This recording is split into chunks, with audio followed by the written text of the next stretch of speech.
All right, so we're counting down to Nigeria's 65th independence, all right, just a matter of hours away, quite frankly. But then the conversations have already started, given that whether you like it or not, we're saying as a nation over 6 decades of independence for many countries.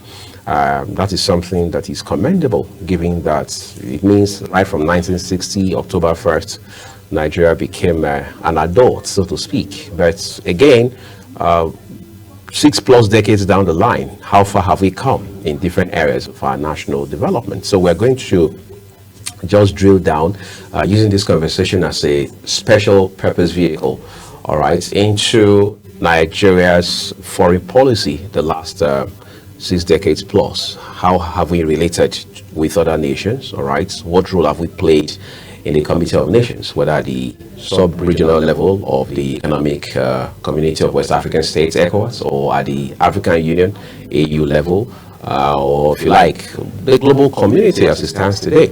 Because whether you like it or not, Nigeria, like most other countries on earth, has also attended every other year the United Nations General Assembly. And today, there are those who now say we should put a hold on attending this event, given that Nigeria has much more pressing priorities to attend to, as against just going there to talk. I mean, making the whole place a talk shop and things like that. So to help us find sense in this direction, I'm joined by foreign affairs analyst, who is IDRIS SHAUIBU. IDRIS, it's been a long time being here. I'm thinking over the top of my head, it's almost 2 years now. That's quite a long time. It's a pleasure to have you on the program. Thank you. Thanks for having me. Great. It's been a while. Yeah, of course. All right, sir. Let's move things real quick. Let's begin with our foreign policy. Now we have Ambassador Yusuf Chuga as the Foreign Affairs Minister, and we also see how much of work has been doing in ensuring that Nigeria is not at a disadvantage of any kind in terms of how we relate with other countries of the world. Then you have those on the other hand who say that, look, our foreign policy framework needs to be reviewed for whatever reason, maybe in line with today's realities and all of that. And of course, there's the Donald Trump factor as well. Help us find sense in this situation. Okay. Thank you once again. When you talk about foreign policy for a sovereign nation, it's very, very key. In fact, any small mistake on your foreign policy affects virtually economic, political, and all your strategic apparatus. So Nigeria as a sovereign state, Nigeria became a sovereign state in 1960. I don't want to go deep into the history of our foreign policy, but anytime you are discussing about foreign policy, you cannot deny maybe mentioning Prime Minister Tafawa Balewa, who laid the foundation of Nigeria foreign policy direction, how Nigeria will relate with the outside world for some gains and also for some strategic measures to put Nigeria on that global map. It was Prime Minister Tafawa Balewa in 2 of his addresses in August 1960 and also October 1960, where he told the world about Nigeria's foreign policy, how Nigeria will relate with the outside world. And most of his conversation is centered Nigeria for Africa at the centerpiece of Nigerian foreign policy, apart from after our national interest, because it is your national interest that, guide how you are going to relate with the outside world. What are these national interests? Economic, your political measures. Are you going to practice democratic system of government and all that?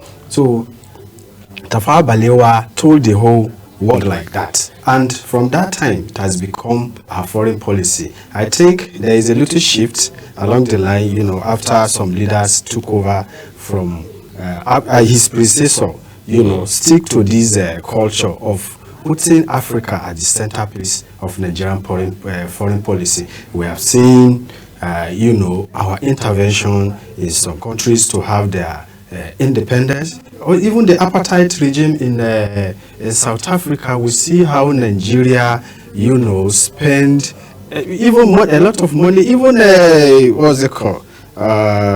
Zimbabwe, the apartheid regime that is being controlled in South Africa. And President Olusegun Obasanjo, when he was as a military head of state, I think he spent about $20 million for,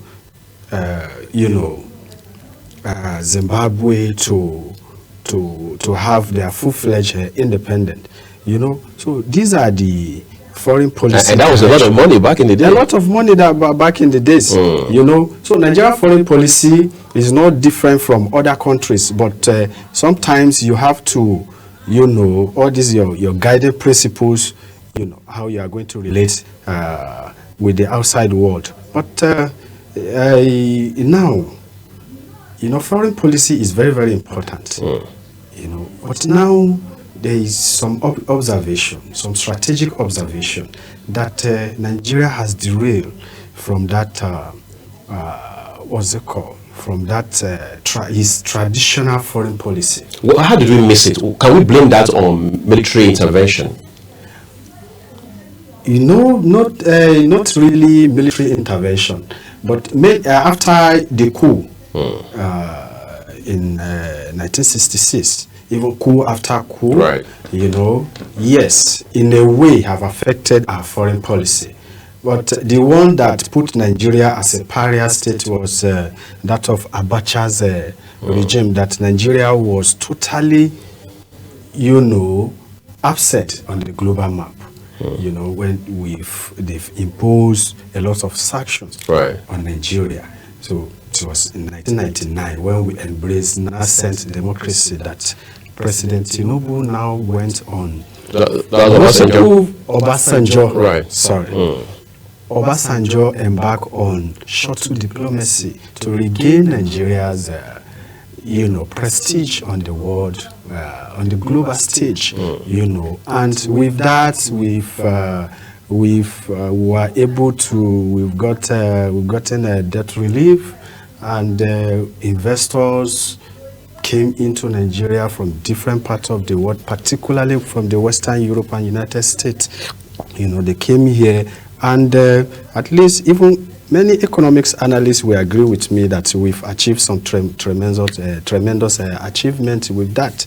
So Nigeria was able to relate with the outside world, even intervention in some Africa's interests. We have deployed some of our strategic tools to address some of these issues in the continent and in the region. And the West African region is also a very key element of Nigeria's foreign policy. But some of these strategic moves now, they are, we agree with some of that foreign policy observers that we are having some decline in that area. We saw the coup in Niger, our neighbor here, what of conflicts in the Sahel and all that. So we still have a lot to do. So Nigeria's voice is somehow declining on that international scene. So something needs to be done. There are people who believe strongly, experts in the field, that Nigeria often comes to negotiate in the international space, international politics, diplomacy, or economics, from a place of weakness. Now, I'm asking you, is that true? Is that the case? And if it is, what are some of the factors responsible for that? Because, we've had democracy here for the 26th year running. Thank you. Like I said, your national interests regulate your foreign policy. Foreign policy is how a country relates with the outside world. Right. You have to put in some strategic measures so that you will not miss out. It is very critical, when a country misses its foreign policy direction. Nigeria is not different from other countries.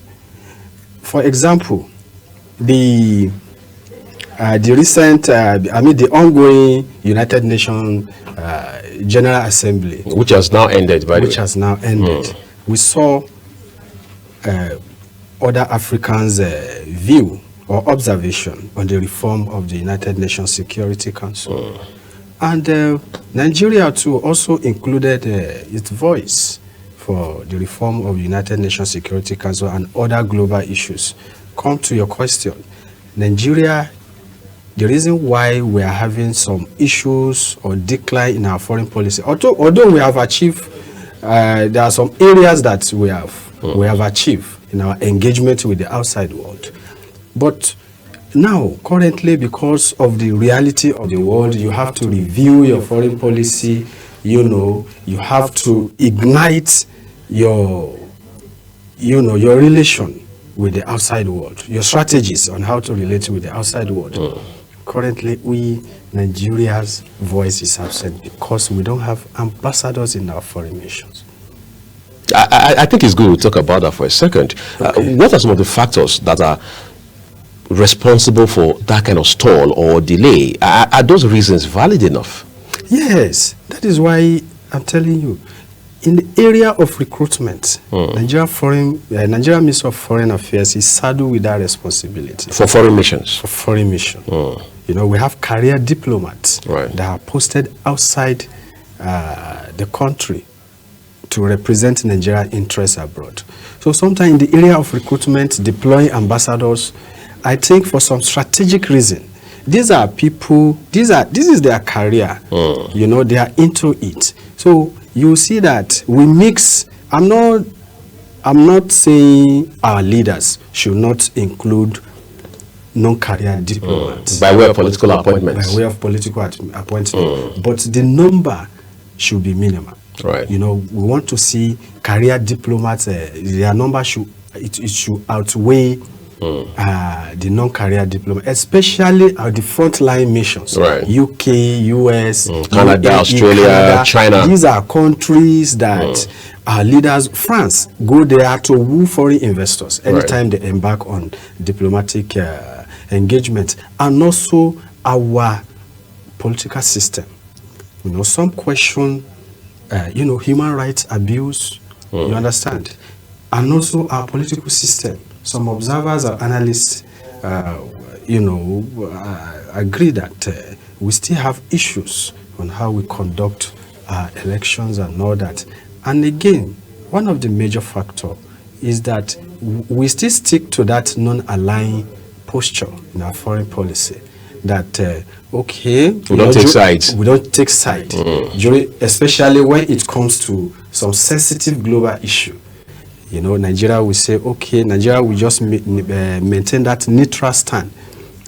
Is there anything wrong with that? Particularly, yes, it's a diplomatic strategy. But with the current, I'm a realist, but with some element of liberalism in me. But when it comes to some strategic issue on the world stage, that a country is taking a direction, you cannot deny the fact that this is the reason why Russia is attacking Ukraine.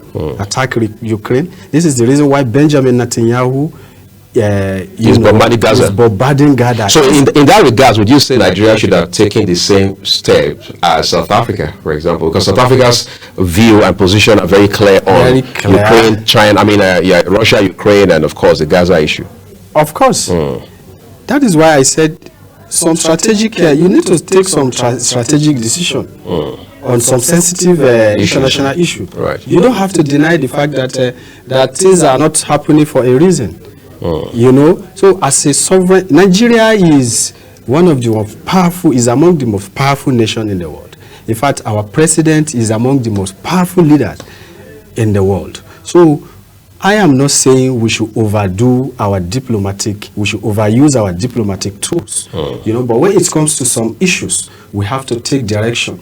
Let me talk about the economic aspect of it.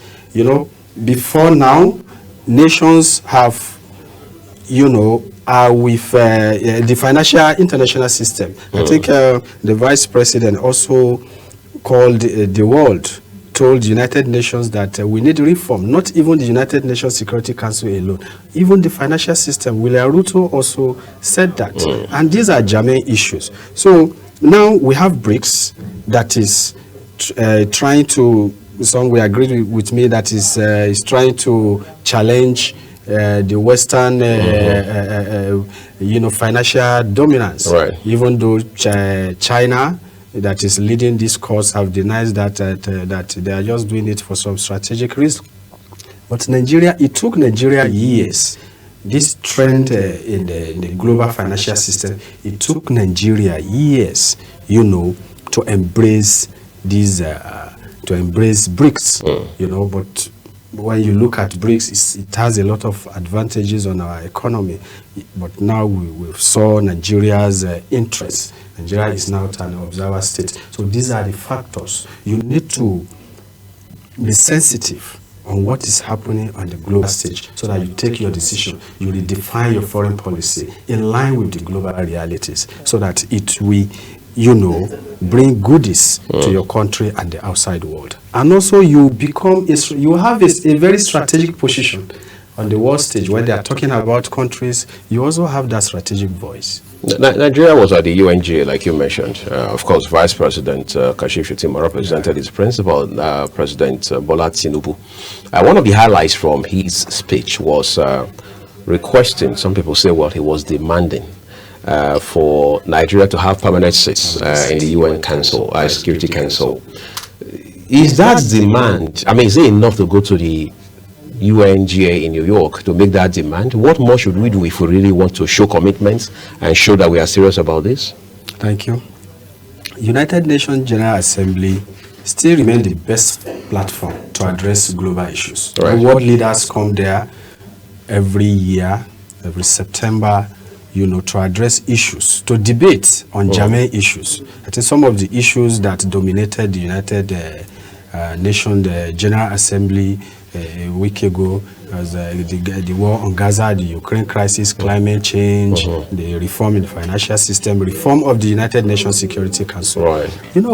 United Nations Security Council is one of the most powerful organs of the United Nations. The reason why Global South, particularly African countries, and Nigeria included, are, telling the whole world, they are telling this world, the global body, consistently that we also need to be included in the permanent seat. Some of the conversation and issues that are, that are taking place in this that diplomatic table, the United Nations Security Council, most of them talk about African cause, African issues when it comes to conflict, for example. But you are not there at the table to tell your issues. Your issues have been discussed. And your issues have been discussed. And we are also part of the international system. We also contribute to the development of the world. We also contribute we pay our due to this global body. So, and most of the, we have about, out of the 65 United Nations peacekeeping mission, Nigeria, it was there about over 50 missions that Nigeria have taken. So these are the reasons why we also need to have that strategic position in the United Nations Security Council. In 2005, if I can recall, the Ezowili consensus that all African leaders agree that they should have 2 permanent seats in the United Nations Security Council. In the United Nations Security Council, we have 15 members. 5 are I think I've said it here, even in the different fora. We have 15 members, 10 are non-permanent, 5 are permanent members. They have veto. Even, for example, the war on Gaza, you can see that virtually all the non-permanent members and the permanent members, agree. The 14 members agree that there should be a ceasefire in Gaza, and also there should be humanitarian movement of essentials in Gaza.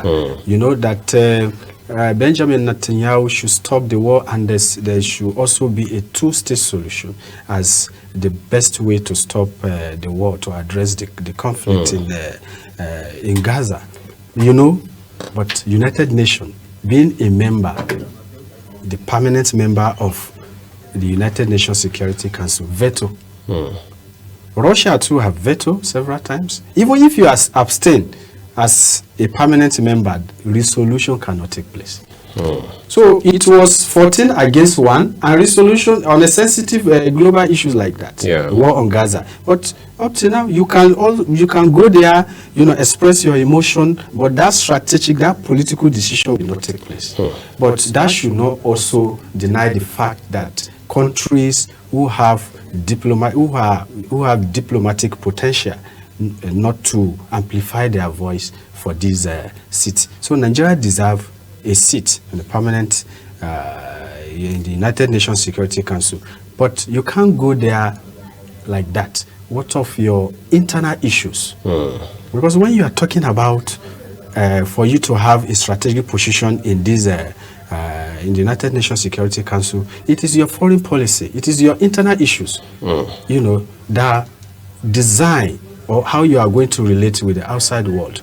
Right now, I've said it when we started that we for the past, let me just say, close to 3 years now, we don't have ambassadors in our foreign missions. President Tinubu and Vice President Shetima have embarked on some multiple multiple international engagement, for the interests of Nigeria. And Tinubu's guys in the corridor of power told us that it has yielded some benefit, about $50 billion gains. But in investments. Yes, fantastic. Tinubu is aware of the global reality, particularly the economic aspect of it. Right. I give it to him. Very sensitive man. But you can't do that alone. You need this diplomatic technocrats in your mission, to take some certain diplomatic measures to achieve or implement some of this international engagement. Unfortunately, we don't have envoys in our foreign mission. And strategically, if you want to have a permanent seat in the United Nations Security Council, you need representative, substantive representative. Although we have charged their affairs in our foreign mission, but they don't have that political cover like full-fledged ambassadors. Because as an ambassador, when you are engaging with the host country's president, he or she sees you as the president of your country. Right. So there's some certain decisions that they don't disclose it to junior diplomatic officers. Right. So I think I will advise the current president of Federal Republic of Nigeria to please deploy our diplomats to our international areas. As we speak today, we realize that Nigeria is tilting away from the U.S. It seems to be tilting towards France a bit, or at some point, it's as if we're tilting towards China. But of course, we saw more of that tilt towards China in the days of late former President Muhammadu Buhari. Yeah, and there are those who are saying that. I mean, we've come 65 years as a nation, former British colony. Why is it that every time we have conversations like this, we don't say Nigeria is tilting towards Britain? Why is that the reality? It's because of I have said it before that your foreign policy, you don't stick to a particular culture. Right. When Tafawa Balewa cemented our foreign policy, it was Eurocentric, and Africa as the centerpiece of the Nigeria foreign policy. But as the world is changing, you just have to understand the reality of the world and move with it. I think that is what Nigeria is doing. Nigeria is getting it right in that direction, but we need to do more. Yeah, as it stands right now, you and I, we are taught, especially off camera, about BRICS. You believe strongly that Nigeria should have been a frontliner as far as BRICS is concerned, but we delayed, which was strategically an error on our part. As it stands right now, what more advantage? Is there any chance Nigeria can get any advantage in terms of membership of BRICS? Of course, particularly in the area of economic development, financial reform. You know, BRICS, they have their own bank now, New Development Bank, a replica of World Bank. You know, before now, we borrow money from IMF and World Bank with outrageous interest. They even give you these loans with condition. Right. They give you loans with condition, even targeting your sensitive institutions, health, education, security, and among others. So there is a shift now. After the end of the Cold War, you know, we have shifted from that unipolar system in the world to a multilateral standard, a multilateral system in the world where you have influential actors that have influence on world stage are also taking some strategic global decisions. So we've had a shift. Yes, we're in a multipolar world now. That is why Nigeria got it right to also keen to embrace a platform, an economic bloc like BRICS, you know, in order to bring development to Nigeria and the African at large. In 1 minute, to wrap up now, in just 1 minute. So what are some things you think, from what you see, what you know, what you've heard, and of course what you have observed, that we need to take a second look at, and who knows, maybe review and re-engineer, if you like, in terms of our foreign policy structure? Yes, it's very important to rejig our foreign policy. When you look at President Tinubu's foreign policy direction, is on 4 Ds. He stands on 4 Ds. You know, Ambassador Maitama Yusuf Tuga call it 4 Ds. He call it 4 Ds because the Ds is number 1 is development, democracy, diaspora, and demography. You know, these are sensitive apparatus for our foreign policies, our foreign policy. You know, that is President Tinubu's foreign policy direction. So there is a need to review in order to achieve these aspirations. We have good number of Nigerians that are doing well in diaspora, medical doctors, engineers, businessmen, and all that. Let's encourage them to do more, to come and add value to the country. Demography, you know, it has been predicted that, you know, Nigeria population will increase more, and our people will be needed, particularly in Europe, that the Western Europe, what's it called? Their population will reduce. Right. You understand? So, democracy, we also need to reform. We have to do more in our electoral system and also human rights. You know, so those are the key areas that we need to rejig or redefine our foreign policy, you know, in order to move on with the current realities of the world. All right. Thank you so very much, IDRIS SHAUIBU, Foreign Affairs Analyst, for coming to share these very valuable thoughts and insights with us on this 65th independence anniversary of Nigeria. The countdown has begun. But here is where we're leaving this conversation. Everyone, when we return, it will be time for my colleague Priscilla Abasi and I to end the show for you. We will say happy independence to Nigeria. Thank you. God bless.